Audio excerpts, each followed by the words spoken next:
And real sa sata mga ka-alright. Boss, oy sa ito. Lang, di ba nag-tutor ka sa una? Ha? Oh, nag-tutor ka sa una? Okay. Uy, pansiran ba itong assignment sa anak ko? Math ni. Pero, ada pa siguro. Aman. Ora.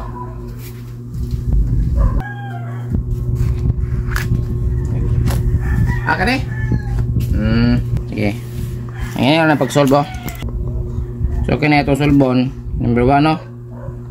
Okay. May duho lang siya. So, 8x solution.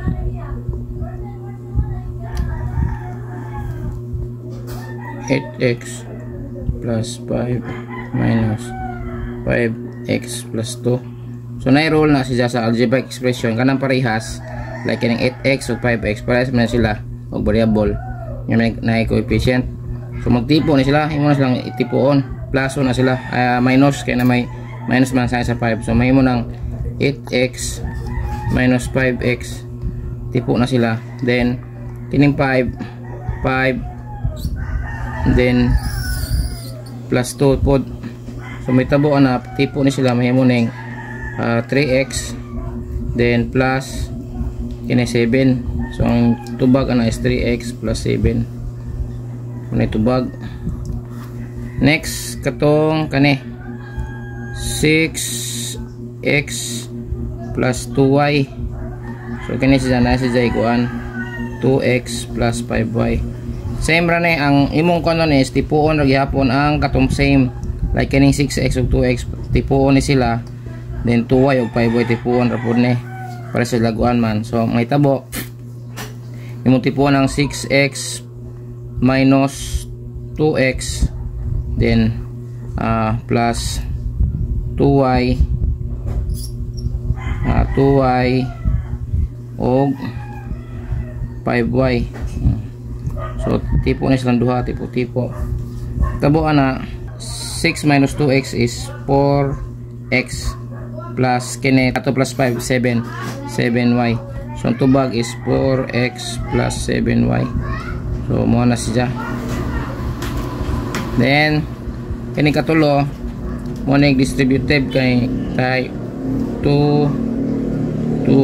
na bar 5x minus 3 minus 9 4x plus 5. So may tabo na distribute ni mo ning kani ana kinisad kani dire.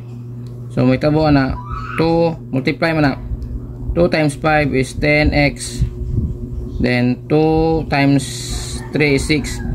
Carry ni mo negative, so negative 6 minus minus niya 9 times 4 is 36. So minus 36x then kini po 9 negative 9 times 5 is 45 minus 45. So tipuan mo ang like terms. So 36 ug 10 is negative 26x then negative 45 ug negative 45 ug negative 3 ay 6 kay 51. So negative 51. So ang tubagan is minus 2x minus 51. Mao na siya.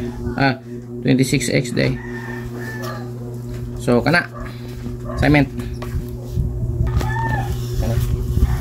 Balik. Inaon na day. Tuloy ako na boss. Oh.